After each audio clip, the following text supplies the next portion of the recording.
फुलांनी सजवलेल्या त्या खोलीत एकदम शांतता होती. पलंगावर नववधूच्या वेशात बसलेल्या त्या मुलीच्या चेहऱ्यावर कोणतेही भाव नव्हते. दुधासारखा गोरा रंग, खोल निळ्या डोळे, लाल लेहंगा, नववधूच्या सर्व खुणांसह जड दागिन्यांनी सजलेली ती मुलगी खूप सुंदर दिसत होती. पण तिच्या चेहऱ्यावर काहीच तेज नव्हते. खोलीचा दरवाजा उघडला. आवाजासोबतच एक पाय आत आला आणि नंतर दुसरा पाय टाकत तो व्यक्ती आत शिरला. लांबट चेहरा, गव्हाळ रंग, किंचित तपकिरी डोळे, उंच काठी. नवरदेवाच्या शेरवानीत तो चांगला दिसत होता, पण चेहऱ्यावर एक वेगळीच चिंता झळकत होती. तो काही वेळ बेडवर बसलेल्या त्या मुलीकडे पाहत राहिला. मग अत्यंत हळू पावलांनी तो पुढे सरकला. त्याच्या पावलांचा आवाज जसजसा ऐकू येऊ लागला तसतसं त्या मुलीच्या चेहऱ्यावरच्या रागाच्या आठ्या उमटू लागल्या. पलंगावरून उतरून ती उभी राहिली. काहीच पावले दूर असलेला तो मुलगा थांबला होता. हे फक्त तो एवढंच म्हणाला होता. तोच एका जोरदार थप्पडचा आवाज खोलीत घुमला आणि पुन्हा तिथे शांतता पसरली. त्या मुलाच्या गालावर जोरात थप्पड मारून ती संतापाने ओरडली. फक्त? तुला माहीत आहे ना काय केलंयस तू?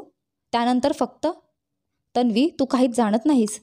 तो एवढेच बोलू लागला होता, पण ती मध्येच त्याला थांबवत संतापाने म्हणाली. हो, मला माहीत नव्हतं.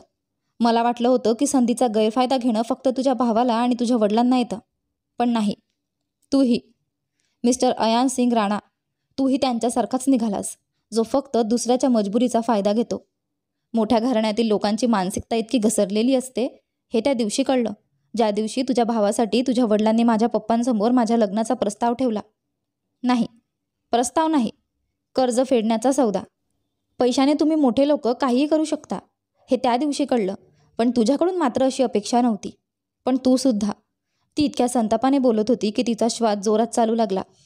काही क्षण शांत राहत तिने खोल श्वास घेतला आणि पुन्हा म्हणाली. तू सुद्धा आपल्या भावासारखाच नीच, अगदी नीच माणूस आहेस. अयांश तिच्या प्रत्येक शब्दांना शांतपणे ऐकत होता, पण तिला असा जोरात श्वास घेताना पाहून तो शांत स्वरात म्हणाला. कृपया थोडी शांत हो. नाही, मला शांत नाही राहायचं. तू, असं म्हणता म्हणता तिच्या श्वासाचा वेग वाढत गेला आणि ती अचानक बेशुद्ध पडली. अयांशने तिला लगेच सावरलं. तिला बाहूंमध्ये उचलून तो हळूवार बेडवर ठेवू लागला. पाण्याचा ग्लास उचलून त्याने हाताने तिच्या चेहऱ्यावर थोडंसं पाणी शिंपडलं, ज्यामुळे तिचे डोळे किंचित उघडले आणि तो तिला पाणी पाजू लागला. पण तिने संतापाने त्याचा हात झटकून दिला आणि पाण्याचा ग्लास खाली पाडला. तन्वी, तो काहीतरी बोलणार होता, पण ती कठोर आवाजात म्हणाली. तुझ्या भावाला फक्त एक संधी हवी होती, जी त्याला मिळाली नाही म्हणून. पण तू मात्र तुझी संधी हुशारीने शोधलीस. ही सवयच आहे तुम्हा लोकांची, परिस्थितीचा फायदा उचलायची. पण हे लक्षात ठेव, आता तरी तू काहीही करू शकत नाहीस. अयांशने एकही शब्द उच्चारला नाही. तो शांत होता. ती उठण्याचा प्रयत्न करू लागली तेव्हा तोही उभा राहिला आणि म्हणाला, तू इथेच थांब. आणि तो स्वतः खोलीतून बाहेर निघून गेला. त्याच्या जाताच तन्वीच्या डोळ्यांतून आसव वाहू लागली. ती रडतच उशीमध्ये तोंड लपवून कोसळली. अयांश खोलीबाहेर येताच मोठ्या भव्य घराच्या बरामद्यात पोहोचला. सिंहसदन एखाद्या महलासारखं वाटत होतं. खाली हॉलमध्ये मोठे महागडे सोफे होते आणि घरातील प्रत्येक वस्तू आलिशान आणि मौल्यवान दिसत होती. काही वेळ तो तिथेच थांबून हॉलकडे पाहत राहिला. मग पायऱ्या उतरत तो खाली गेला. बाहेर लॉनमध्ये येताच तो इकडे तिकडे फिरू लागला. काही वेळाने तो स्वतःच तिथल्या एका कोपऱ्यात असलेल्या सोफ्यावर जाऊन बसला. तन्वीचे शब्द त्याच्या मनाला टोचत होते. त्याने हलके छातीवर हात ठेवत खोल श्वास घेतला. अयांश. त्याने आवाजाच्या दिशेने पाहिले.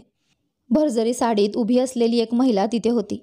तिच्या चेहऱ्यावर चिंता स्पष्ट दिसत होती. तिला पाहून तो उभा राहिला आणि म्हणाला, आई, तुम्ही अजून झोपल्या नाही? समोरच्या त्या महिलेने, शालिनीजींनी हळूवार स्वरात चिंता व्यक्त केली. बाळा, मला माहीत आहे की तू खूप त्रासात आहेस. जे झालं त्याच्यामुळे रेयांश आणि तुझ्या वडिलांनी. आई, जे रेयांशने केलं ते फार चुकीचं होतं आणि बाबांनीही फार चुकीचं केलं. अयांशच्या चेहऱ्यावर संताप स्पष्ट दिसत होता. शालिनीजींनी त्याच्या खांद्यावर हात ठेवत शांत आवाजात समजावलं. हो, पण तू आता काही चुकीचं करू नकोस, जसं आजपर्यंत नाही केलंस. अयांश काही बोलला नाही, पण तन्वीचे शब्द त्याच्या मनात पुन्हा पुन्हा घुमू लागले. या नात्याचा शेवट कसा होणार? तन्वी अजूनही रडतच पलंगावर पडली होती. तिच्यासाठी हे लग्न म्हणजे केवळ एक सौदा होता, पण रेयांशच्या ऐवजी अयांशसोबत तिचा विवाह झाला हे तिला मोठा विश्वासघात वाटत होता. रडता रडता तिने स्वतःशीच पुटपुटत विचारले, अयांशने असं का केलं? शालिनी आई आणि आजी यांच्यानंतर ह्या घरात तो एकमेव होता ज्याच्यावर आपोआप विश्वास बसला होता. पण त्यानेही तो विश्वास तोडला. तोही आपल्या लहान भावासारखाच निघाला. हे बोलताना तिच्या डोळ्यांतून अश्रू अधिकच वाहू लागले. सकाळी सूर्याच्या कवड्या किरणांनी तिच्या चेहऱ्यावर प्रकाश टाकला तेव्हा ती जागी झाली. डोळे चोळत ती उठली. खोलीतच असल्याचे लक्षात येताच काल रात्रीच्या सगळ्या आठवणी ताज्या झाल्या. तेवढ्यात दरवाजा वाजला. तन्वी, बाहेरून आलेला आवाज ऐकताच ती पटकन उभी राहिली. दरवाजा उघडला आणि शालिनीजी आत आल्या. त्यांच्या हातात काही साड्या होत्या. आत येऊन त्या तिच्याकडे पाहत हळुवार स्वरात म्हणाल्या, बाळा, जे झालं त्यासाठी मला माफ कर. तन्वीने काही उत्तर दिलं नाही. ती शांत उभी होती. तिच्या शांततेकडे पाहून शालिनीजी हळूच म्हणाल्या, तुझ्या पप्पांना काही होत नाहीये, ते ठीक आहेत. हे ऐकताच तन्वीने काळजीने विचारलं, नक्की ना? शालिनीजींनी हळूवार डोळे झाकत होकार दिला. साड्या देण्याऐवजी त्या स्वतःच त्या कपाटात ठेवू लागल्या आणि हळूच म्हणाल्या, माहीत आहे, ज्या परिस्थितीत हे लग्न झालं त्यानंतर आमच्यावर विश्वास ठेवणं तुला अवघड जाईल. पण सुबोधजींनी विजेंद्र भाऊसाहेबांना दिलेल्या पैशांचा असा हिशोब घेतला जाईल हे वाटलं नव्हतं. तुम्ही काहीही म्हणा, पण माझ्या विश्वासाचे खेळण्याचे काम तुमच्या एका नव्हे तर दोन्ही मुलांनी केले आहे. पण अयांशकडून अशी अपेक्षा नव्हती मला. तन्वीच्या डोळ्यात पुन्हा एकदा अयांशबद्दल राग दाटून आला. शालिनीजींनी तो विषय सोडून दिला आणि विषय बदलत म्हणाल्या, जा, अंघोळ करून ये, अजून काही विधी बाकी आहेत. हे ऐकून तन्वी काही न बोलता त्यांनी आणलेली साडी उचलून बाथरूममध्ये निघून गेली. तिथे शालिनीजी मनातच म्हणाल्या, मी काय करू, या घरात फक्त त्यांचीच चालते, माझी काही किंमतच नाही. मग मी तुझ्यासोबत हे होण्यापासून कसं रोखलं असतं? अयांश खोलीत आला तेव्हा शालिनीजी तिथेच तन्वीसोबत उभ्या होत्या. गडद केशरी रंगाच्या भरजरी साडीत तिचा गोरा शुभ्र रंग अधिकच खुलून दिसत होता. ती इतकी सुंदर दिसत होती की जो कोणी तिला पाहिल तो क्षणभर नजर हटवू शकणार नाही. अयांश काही क्षण तिला पाहत राहिला. मग थोडी हिचकिचाहट घेत अखेर तो आत आला. त्याच्यावर नजर पडताच तन्वी त्याला तिरस्काराने पाहू लागली. शालिनीजी हे समजून होत्या म्हणून त्या तिला घेऊन निघू लागल्या. पण त्याआधीच तन्वी म्हणाली, आई, एक गोष्ट स्पष्ट करून सांगते, म्हणून तुमचं इथे असणं गरजेचं आहे. शालिनीजी आणि अयांश दोघंही गोंधळून तिला पाहू लागले. ती गंभीरपणे म्हणाली, तुमच्या धाकट्या मुलाने मला आधीच सांगितलं होतं की ही लग्नगाठ फक्त 6 महिन्यांसाठीच आहे, म्हणून मी होकार दिला. पण त्याच्या जागी याला का बसवलं गेलं ते मला कळलं नाही. मात्र ती अट मला पूर्ण हवी आहे. तुझा अर्थ कॉन्ट्रॅक्ट मॅरेज? अयांशने प्रश्न केला. शालिनीजी ही आश्चर्याने तन्वीकडे पाहू लागल्या. ऐकायला त्रास होत असेल तर पुन्हा एकदा ऐका. होय, कॉन्ट्रॅक्ट मॅरेज. तन्वी संतापाने त्याला रोखून पाहत म्हणाली. खोलीत क्षणभर पूर्ण शांतता पसरली. ती शांतता शालिनीजींच्या आवाजाने तुटली. बेटा, लग्न काही करार नाही.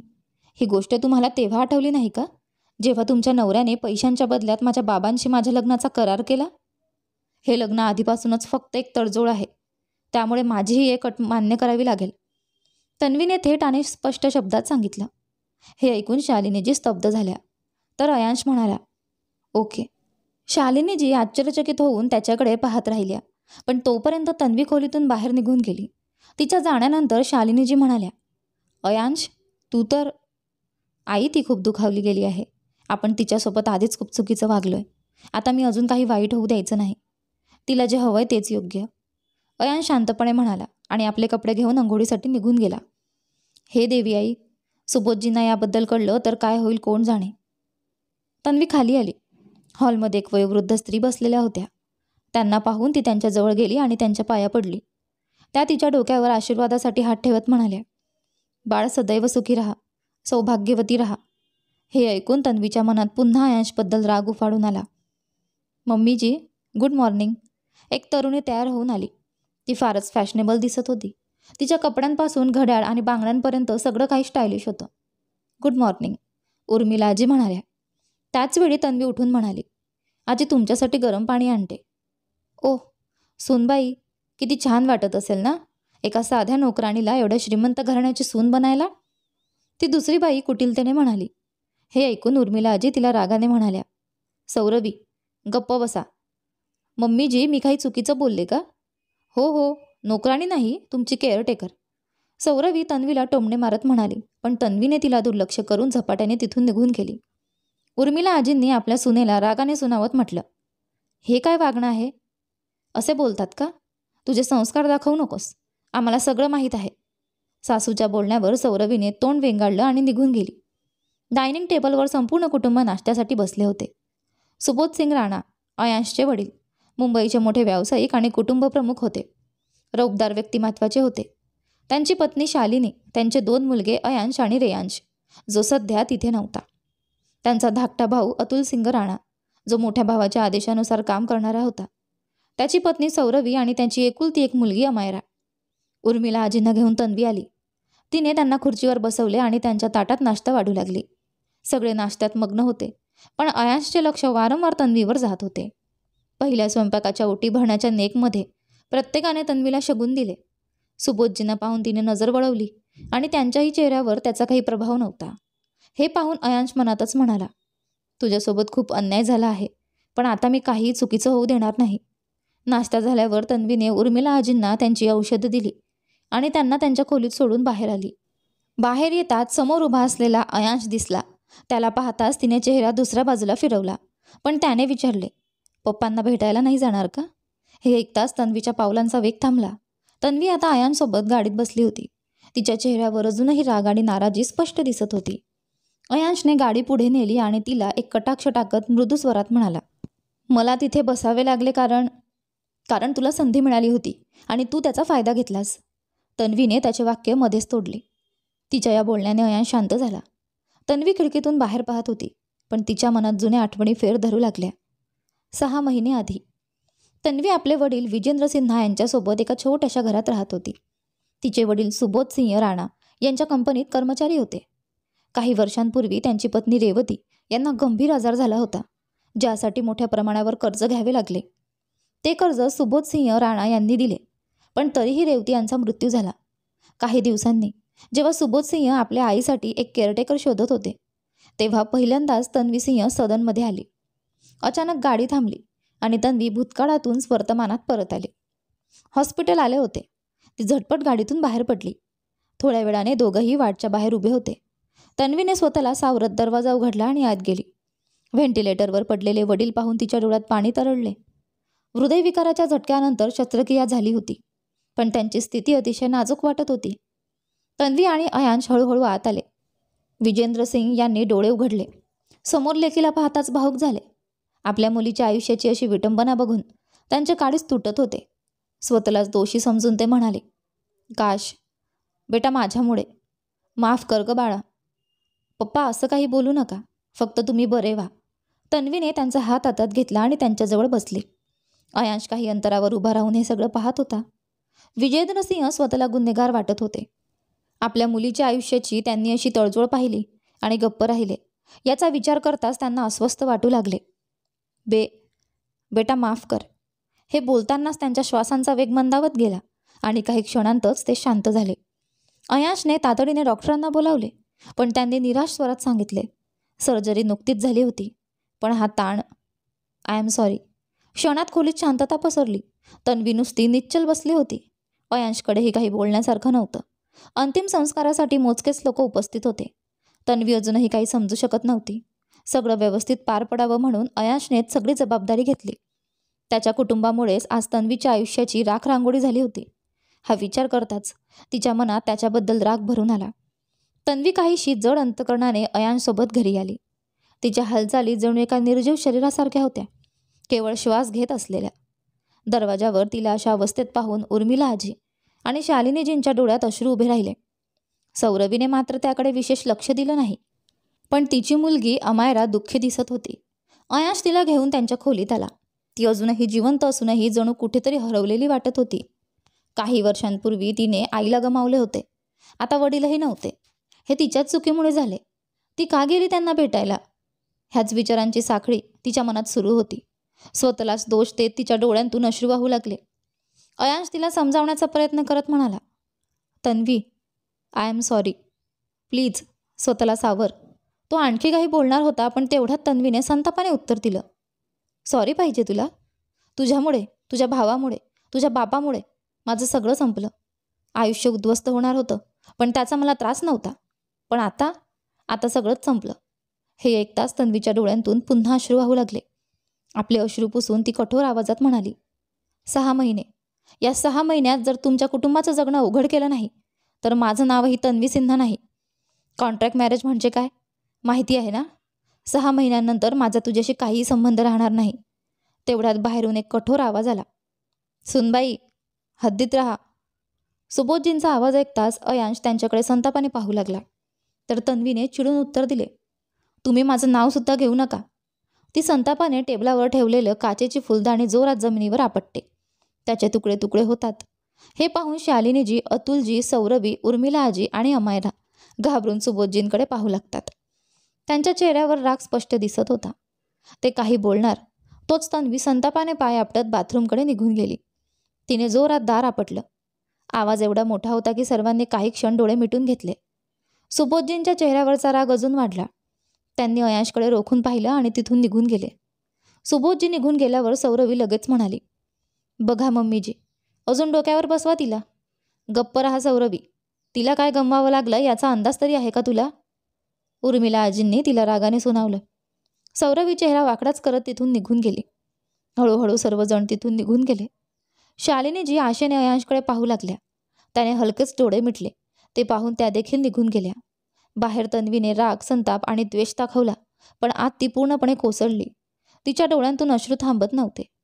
काही वेळानंतर ती अजूनही बाहेर आली नाही तेव्हा अयांशने बाथरूमच्या दारावर टकटक केली, पण आतून काही प्रतिसाद आला नाही. बराच वेळ तो प्रयत्न करत राहिला, पण ना आवाज आला ना दार उघडलं. शेवटी खूप प्रयत्नांनंतर त्याने लॉक तोडलं. अयांश आत गेला आणि पाहिलं. तन्वी जमिनीवर बसलेली होती. सिसक्यांनी रडत होती. तिची अवस्था खूपच वाईट झाली होती. तन्वी, अयांशने तिला हाक मारली, पण तिने काहीच प्रतिसाद दिला नाही. त्याने पुन्हा तिच्या जवळ येऊन आवाज दिला, तन्वी, पण अजूनही ती न बोलता रडत राहिली. हळूच त्याने तिच्या खांद्यावर हात ठेवला. हात ठेवताच तन्वीने त्याच्याकडे पाहिलं आणि ती आणखीन जोरात रडू लागली. पप्पा, माझे पप्पा. तिचा हृदयविदारक आवाज ऐकून अयांशच्या डोळ्यातही पाणी आलं. त्याने तिला उभं करण्याचा प्रयत्न केला, पण तन्वीने अचानक त्याला जोरात ढकललं. तो तिच्याकडे पाहत राहिला तर ती संतापाने ओरडली, तुम्ही सगळ्यांनी माझ्या पप्पांचा खून केला. तुम्ही सगळे. आणि तू? तुझ्यासारखा फसवणारा मी कधीच पाहिलं नाही. तुझा भाऊ तरी सरळ बोलायचा, पण तू तर स्वतःला चांगला दाखवून मनात इतकी नीच भावना ठेवलीस.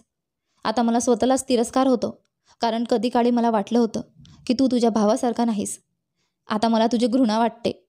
तन्वीच्या डोळ्यात संताप आणि तिरस्कार स्पष्ट दिसत होता, पण अयांश मात्र शांत उभा होता. त्याच्या डोळ्यात काहीच भावना नव्हत्या. तन्वी तिथून निघून गेली तर अयांश एक दीर्घ श्वास घेत जमिनीवर गुडघे टेकून बसला. मी तुझ्याशी अन्याय करू शकत नाही, कधीच नाही. त्याच्या चेहऱ्यावर असहाय्यतेचे भाव स्पष्ट होते. तन्वी खोलीत आली, बेडवर बसली. रागाच्या भरात तिने खूप काही बोलून टाकलं होतं, पण त्या क्षणी तिच्या हृदयावर काय बीतत होती हे समजून घेणं कठीण होतं. सगळं चुकीचं घडत होतं, पण मी कधीच हार मानली नव्हती. पण आता तर माझं सगळंच संपलं. मी काय करू? तिच्या डोळ्यांतून पुन्हा अश्रू वाहू लागले, पण काही क्षणांतच तिने स्वतःचे अश्रू पुसले. तिच्या मनात एक ठाम निर्णय झाला. आता पुढे ती काय करणार आहे? सुबोधजी आपल्या खोलीत प्रचंड रागाने पुढे मागे फिरत होते. तन्वीच्या वागणुकीचा विचार जसा त्यांच्या मनात येत होता तसतसा त्यांचा संताप वाढत होता. शालिनीजी दाराजवळ उभी होती. सुबोधजींना एवढ्या संतापात पाहून त्या पुढे येण्यास थोडा वेळ घाबरल्या, पण त्यांनी धीर करून पाऊल पुढे टाकलं. तोच सुबोधजींचा करडा, भरदस्त आवाज त्यांच्या कानावर आदळला. हे काय चाललंय शालू? त्यांचा आवाज ऐकताच शालिनीजी घाबरल्या. त्यांचे पाय थांबले. त्यांनी बोलायचा प्रयत्न केला, पण शब्द अडखळू लागले. ती अजून लहान आहे. विजेंद्र भाऊसाहेबांचं असं अचानक जाणं. ती आपली गोष्ट पूर्ण करते त्याआधीच सुबोधजी बोलले, तुमच्या सुनेला मर्यादित राहायचं शिकवा आणि याची जबाबदारी तुमची आहे. घटस्फोट होणार नाही, नाहीतर परिणाम तुम्हाला माहीत आहेत. इतकं बोलून त्यांनी आपला राग आवरला आणि चेहऱ्यावर हलकीशी स्मितरेषा आणत खोलीतून बाहेर पडले. पण शालिनीजींच्या चेहऱ्यावर चिंता, घाबरलेपणा आणि अस्वस्थतेचे भाव स्पष्ट दिसत होते. हे देवी आई, देव जाणे हे दोघं आता काय करणार? त्या स्वतःशीच अस्वस्थ होऊन पुटपुटल्या. सौरभी खोलीत येताच तिने आपला नवरा अतुलकडे पाहत उपरोधिक स्वरात टोमणा मारला. पाहिलत, एक साधी 2 पैशांची नोकराणी कशी बोलली भाऊसाहेबांची, आणि तुम्ही मात्र भैयांच्या मागे शेपटी हलवत निष्ठावान फिरत राहा.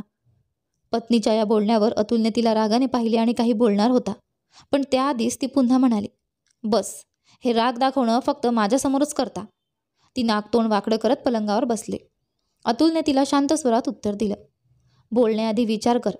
जर मी तोंड उघडलं तर हे ऐश्वर्य संपन्न घर आणि संपत्ती गमवावी लागेल. हे ऐकताच सौरवीने नाराजीने चेहरा वाकडाच केला आणि चुपचाप झोपली. उर्मिला आजींच्या खोलीत येऊन तन्वीने त्यांच्या रात्रीची औषधं दिली. तिला पाहून उर्मिला आजी अपराधी स्वरात म्हणाल्या, बेटा आम्हाला माफ कर. हे सगळं आम्ही कधीच विचार केला नव्हता. विचार केलेलं काहीच घडत नाही आजी. तन्वी काहीही न बोलता तिथून बाहेर निघून गेली. ती जिन्याजवळ येऊन बसली आणि घराकडे पाहत भूतकाळातील आठवणी तिच्या मनात जाग्या झाल्या. फ्लॅशबॅक. तन्वी रिक्षातून सिंह सदनसमोर उतरली. तिने रिक्षावाल्याला पैसे देऊन घराच्या दिशेने पाऊल टाकलं. भव्य आलिशान हवेली पाहून काही क्षण ती थक्क झाली होती. प्रत्येक गोष्ट महागडी आणि डोळे दिपवणारी वाटत होती. क्षणभर स्तब्ध राहून ती स्वतःशीच हसली. ओफो तन्वी, आज जाऊन सरांना भेट तरी घे. आत आल्यावर तिचं लक्ष समोर उभ्या असलेल्या सौरवीवर गेलं. तन्वी हळू आवाजात म्हणाली, मॅम ते. पण सौरवीने तिच्याकडे वरून खाली पाहिलं आणि काही न बोलता फक्त कटाक्ष टाकला. क्रीम कलरच्या साध्या सूटमध्येही तन्वी खूप सुंदर दिसत होती. पण सौरवीचा भर तिच्या कपड्यांवर होता. ती थोड्या उपहासात्मक सुरात म्हणाली, तू कोण आहेस? तेवढ्यात अतुलजी तिथे आले आणि त्यांनी विचारलं, विजेंद्रची मुलगी आहेस का? तन्वीने हलकेच मान हलवली. त्यांनी तिची सगळी माहिती विचारून घेतली आणि सुबोधजींच्या सांगण्यावरून तिला कामावर ठेवायचं ठरवलं. तन्वी बाहेर आली आणि तिने समोर उभ्या असलेल्या अमायराकडे पाहिलं. ती हळू आवाजात म्हणाली, एक्सक्यूज मी? अमायराने तिच्याकडे पाहून विचारलं, हो, काय हवंय? आजी, म्हणजे तुमच्या आजी कुठे आहेत? ओह, म्हणजे तू आजीची केअरटेकर आहेस? अमायरा म्हणाली आणि पुढे म्हणाली, तू आधी मोठ्या मम्मांना भेट, त्या तुला सगळं व्यवस्थित समजावून सांगतील. तन्वीने मान हलवली.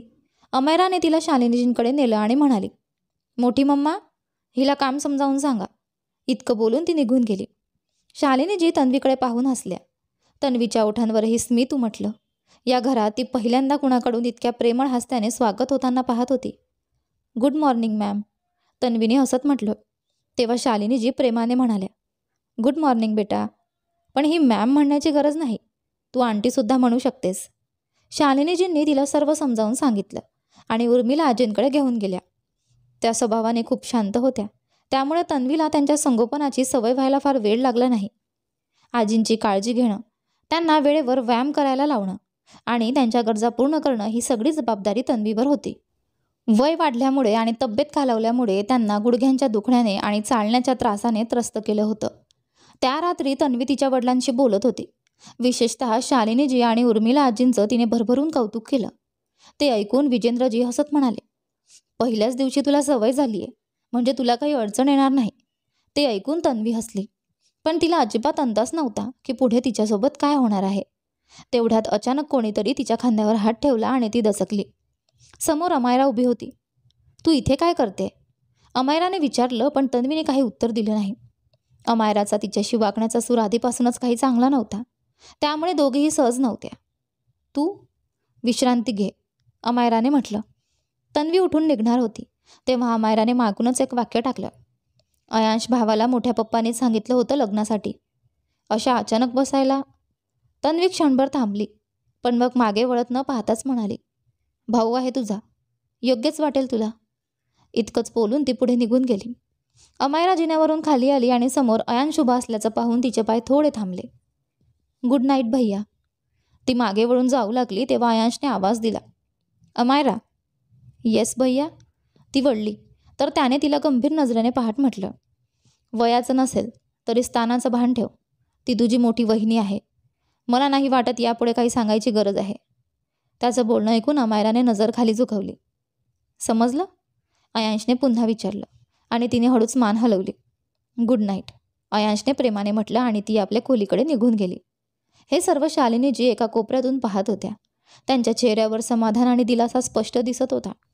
कमीत कमी माझ्या या मुलाने तरी पत्नीला सन्मान आणि एका मुलीच्या अस्मितेचं महत्त्व समजून घेतलंय, असं म्हणत त्यांच्या डोळ्यात नकळत अश्रू तरळले. एका हॉटेलच्या खोलीत एक तरुण शर्ट घालत होता. तो वळला. गोरापान रंग, उंचीने सडपातळ, परफेक्ट बॉडी, व्यवस्थित सेट केलेले केस. त्याने पांढऱ्या रंगाचा शर्ट आणि ट्राउझर घातला होता, ज्यामुळे तो अधिकच आकर्षक वाटत होता. तो केसांवर हात फिरवत होता तेव्हाच बाथरूमचं दार उघडलं आणि एक तरुणी बाहेर आली. तिने काळ्या रंगाचा लहानसा ड्रेस घातला होता. ती त्याच्याकडे आली आणि गोड हसत म्हणाली, Reyansh baby, I love you. हे ऐकून रेयांश कुटिलतेने हसला आणि तिला मिठी मारली. त्याच्या चेहऱ्यावर विजयाची छटा होती. Oh Sonia, so sweet of you. त्याने तिच्या पाठवरून हात फिरवला आणि पुन्हा म्हणाला, you can go now. Sonia काही क्षण त्याच्याकडे पाहत राहिली, पण काही न बोलता निघून गेली. दरवाजा बंद होताच रेयांश जोरजोरात हसू लागला. लव्ह? एका व्यक्तीवर प्रेम केलं जातं का? तो जोरात हसत होता. रेयांश सिंह राणा, सुबोधजींचा धाकटा मुलगा आणि अयांशचा लहान भाऊ. त्याच्या देखण्या व्यक्तिमत्वामुळे कोणतीही मुलगी सहज त्याच्या प्रेमात पडत असे. मात्र तो मुलींना फक्त एक उपभोगण्याची वस्तू मानत असे. पण त्या क्षणी काही जुन्या आठवणी जाग्या झाल्या आणि त्याच्या कपाळावरच्या शिरा तारटल्या. त्याच्या चेहऱ्यावर राग झळकू लागला. रागाने त्याने टेबलवर ठेवलेली दारूची बाटली जोरात जमिनीवर आपटली आणि ओरडला, हे तुम्ही चुकीचं केलं भैया. त्याच्या डोळ्यांमध्ये एक वेगळंच वेडसर तेज होतं, जे आता वेडसर हट्टीपणात बदललं होतं. पण मी तिला एकदा तरी मिळवून राहीन. अगदी आता ती तुझी बायको असली तरीही. तू मला अडवू शकत नाहीस. त्याच्या डोळ्यात प्रचंड क्रूरता आणि हट्ट दिसत होता. त्या रात्री अयांश खोलीत आला तेव्हा तन्वी आपला फोन पाहत होती. त्याच्या नजरेत तिला समजून घेण्याची काळजी होती. तिच्या डोळ्यात ओलसर भाव होते. त्याला कळून चुकलं की ती आपल्या आईवडिलांना आठवून भावूक झाली आहे. त्याने तिच्या दिशेने पाऊल टाकले, पण काही क्षण तो थांबला. तन्वीच्या आयुष्यात जे झालंय त्यानंतर ती इतक्या सहज सावरू शकते का? तिला वेळ लागेलच, हे विचार करून त्याने आपल्या पायांची दिशा बदलली आणि खोलीतून बाहेर पडला. त्याला माहीत होतं की आत्ताच्या घडीला तो काहीही बोलून तिला समजावू शकत नाही. काही वेळानंतर तो एका ताटात जेवण घेऊन परत आला. तन्वी अजूनही आपल्या फोनमध्ये गुंतलेली होती. तिच्या निळ्या डोळ्यात एक विचित्र उदासी होती. काही क्षण तो तिला पाहत राहिला, मग म्हणाला, तन्वी, काहीतरी खा. तिने काही प्रतिसाद दिला नाही. त्याने तिच्या खांद्यावर हात ठेवण्यासाठी हात पुढे केला, पण तो पुन्हा थांबला. तो पुन्हा बोलला, तन्वी. ती थोड्या वेळाने त्याच्याकडे वळली आणि चेहरा दुसरीकडे करत म्हणाली, जेव्हा खाण्याची इच्छा होईल तेव्हा मी खाईन. तुझ्या सहानुभूतीची गरज नाही. अयांशने शांतपणे ताट टेबलवर ठेवलं. तो पलंगावर बसलेल्या तन्वीसमोर जमिनीवर बसला आणि हळूच म्हणाला, मी आहे इथे. जितका राग काढायचा आहे काढ.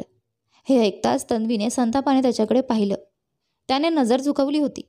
त्याचा हा शांत आणि समजूतदारपणाचा स्वभाव पाहून तन्वीने आपले हात रोखले आणि कठोर आवाजात म्हणाली, राग एवढा निघेल की तू झेलू शकणार नाहीस. हे बोलून तिने फोन लॉक केला आणि झोपली. अयांश तसाच शांत बसून राहिला. काही दिवस असेच गेले. तन्वी कधी खूप शांत तर कधी अयांशवर अचानक चिडायची. पण हळूहळू ती पूर्ववत होत होती. तिला आता घरातल्या कोणाचाही फारसा संबंध ठेवायचा नव्हता. पण शालिनीजी, उर्मिला आजी आणि अयांश मात्र तिच्या काळजीत होते. एका दिवशी तन्वी खाली आली. त्यावेळी सगळेच हॉलमध्ये होते. ती काही न बोलता थेट स्वयंपाकघराकडे गेली. काही वेळाने ती उर्मिलाजींसाठी ज्यूसचा ग्लास घेऊन त्यांच्याजवळ आली. त्यांना ज्यूस पाजून ती उठू लागली तेवढ्यात सुबोधजी म्हणाले, उद्या घरात पार्टी आहे, म्हणून काही नाटक नको. त्यांच्या बोलण्याच्या लहजातून तन्वीला कळून चुकले की ते तिलाच सुनावत आहेत. तिने तिरकस हसत उत्तर दिले, नाटक करण्याची सवय तर तुम्हाला आहे, पण आता खूप झालं तुमचं नाटक. आता माझी वेळ आहे. सासरेजी. सौरवीजी मोठ्या डोळ्याने तिच्याकडे पाहत होत्या, तर शालिनीजींच्या चेहऱ्यावर भीतीचे भाव उमटले. सुबोधजींच्या डोळ्यात पुन्हा राग उसळला होता. घरात कोणीही त्यांच्याकडे डोळ्यात डोळे घालून बोलत नव्हते. त्यामुळे तन्वीने त्यांना असा स्पष्ट प्रत्युत्तर दिल्याने त्यांचा राग अजूनच वाढला. आता ते शालिनीजींकडे रोखून पाहू लागले. तन्वीही त्यांच्याकडे सरळ नजर रोखून कठोर आवाजात म्हणाली, आजवर माझे बाबा तुमचे देणेकरी होते, म्हणून तुमच्याविषयी माझ्या मनात सन्मान होता. पण आत्ता नाही. तुम्ही माझ्या आत्मसन्मानाला ठेच दिली आहे. त्यामुळे माझ्याकडून आता आदराची अपेक्षा करू नका. इतकं बोलून ती मोठ्या दमदार पावलांनी आपल्या खोलीकडे निघून गेली. सुबोधजींना अपमानित झाल्यासारखे वाटले. त्यांच्या चेहऱ्यावरचा राग पाहून घरातील सगळे घाबरले होते. तेवढ्यात काही पावलांची चाहूल लागली आणि सगळ्यांच्या नजरा त्या दिशेने वळल्या. अयांश आपल्या ऑफिस बॅगसह कामावरून परत येत होता. कोणाकडेही न पाहता तो सरळ वर जाणार होता. पण सुबोधजींनी मोठ्या आवाजात सांगितले, अयांश, तुझी बायको काबूत ठेव. हे ऐकून त्याच्या पावलांचा वेग थांबला. वर बाल्कनीत उभी असलेली तन्वी सुबोधजींना रोखून पाहत होती. तिच्या डोळ्यात राग आणि तिरस्कार स्पष्ट दिसत होता. त्याचवेळी अयांश पलटला आणि अगदी थंड स्वरात म्हणाला, जसे तुम्ही माझ्या आईसोबत वागला आहात तसंच. शालिनीजींनी नजरेस झुकवलं. त्यांच्या डोळ्यात एक वेगळाच भाव उमटला. घरातील वातावरण गंभीर झालं होतं. सुबोधजींकडे रोखून पाहत अयांश पुन्हा म्हणाला, मी आता लहान मूल राहिलो नाही की मला काही समजत नाही. बाहेर जगासमोर आधुनिक विचार घेऊन फिरणाऱ्या सुबोध सिंह राणांचा खरा चेहरा मला माहीत आहे. आणि जिथपर्यंत माझ्या पत्नीचा प्रश्न आहे, ती माझ्या हातातली कटपुटली नाही की मी तिला माझ्या इशाऱ्यावर नाचवेन. नातं तेव्हाच टिकतं जेव्हा ते समानतेच्या पायावर उभं असतं. इतकं बोलून तो शांत झाला, पण सुबोधजी पुढे आले आणि त्यांनी त्याच्या गालावर जोरात थप्पड मारली. घरात एकदम शांतता पसरली. उद्धट, हेच शिकवलंय तुला? सुबोधजी कडक स्वरात ओरडले. मग शालिनीजींकडे पाहत म्हणाले, शालू बघितलंस का? मुलाला भाऊ आणि बहिणीसोबत ठेवण्याचा हा परिणाम आहे. आईला मध्ये आणू नका, अयांशने स्वतःचा राग काबूत ठेवत ठामपणे सांगितलं. ते ऐकून सुबोधजी त्याला घुरू लागले. शालिनीजींच्या डोळ्यात आता भीतीसोबत अश्रूही तरळले. अयांश काही बोलणार इतक्यात त्यांनी डोळ्यांनीच नकार दिला.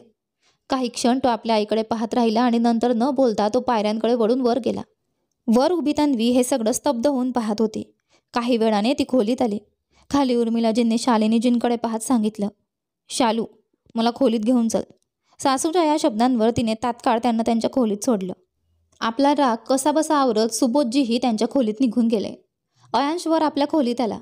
तन्वीला पाहताच तो म्हणाला, माफ कर पप्पांनी जे काही बोललं त्यासाठी, असं म्हणत त्याने आपली ऑफिस बॅग बाजूला ठेवली आणि तो सरळ सोफ्यावर बसला. त्याने खाली सांगितलेल्या गोष्टी तन्वीच्या कानात अजूनही गुंजत होत्या. जिथपर्यंत माझ्या पत्नीचा प्रश्न आहे, ती माझ्या हातातली कटपुटली नाही की मी तिला माझ्या इशाऱ्यावर नाचवेन. नातं तेव्हाच टिकतं जेव्हा ते समानतेच्या पायावर उभं असतं. तन्वीला समजत नव्हतं की अयांशबद्दल ती नक्की काय विचार करावा. तो खरंच कसा माणूस आहे. इतकं विचार करत असतानाच तिची नजर त्याच्यावर गेली. तिने चेहरा वक्र करून विचारलं, तुम्ही नक्की आहात तरी कोण? तिचा प्रश्न ऐकून अयांशने तिच्याकडे पाहिलं आणि त्याच्या ओठांवर मंद स्मित उमटलं. माणूसच आहे, त्याने शांतपणे उत्तर दिलं. तन्वीने भुवया उंचावत त्याच्याकडे पाहिलं आणि त्रासिक स्वरात म्हणाली, अरे, हे विचारलेलंच नाही मी. खाली जे काही बोललात त्याने तुम्ही काय सिद्ध करू पाहताय? जे तुला वाटेल ते मानून घे, अयांशने भावनाशून्य स्वरात उत्तर दिलं. त्याचं हे उत्तर ऐकून तन्वी चिडली आणि म्हणाली, तुम्ही जास्त गूढ बोलू नका. समजतच नाही काही. समजून घ्यायचा प्रयत्न तरी कुठे केलायस तू? अयांशने हळू आवाजात विचारलं. हे ऐकताच तन्वी शांत झाली. ती दुसरीकडे पाहत चेहरा वळवत म्हणाली, आणि मला समजून घ्यायचंही नाही. अविश्वासाच्या या भिंतींवर उभं राहून त्यांचं नातं कसं पुढे जाईल? शेवटी असं काय झालं होतं की अयांशने तन्वीशी सांगितल्याशिवाय लग्न केलं? तो तिचा विश्वास जिंकू शकेल का? आणि जर ती त्याला समजून घ्यायलाच तयार नसेल तर मग हे नातं पुढे कसं वाढेल? पाहूया या कथेच्या पुढच्या भागात. हा आपल्या या कथेचा पहिला भाग आहे. यापुढील भाग दररोज येत राहतील. तोपर्यंत तुम्हाला आजचा भाग कसा वाटला कमेंट करून नक्की सांगा. कथा आवडली असेल तर व्हिडिओला लाईक करा. तुम्ही चॅनलवर नवीन असाल तर सबस्क्राईब करा आणि हो, नोटिफिकेशन बेल नक्की दाबा जेणेकरून येणाऱ्या पुढील व्हिडिओची अपडेट तुम्हाला सर्वात आधी मिळेल. धन्यवाद.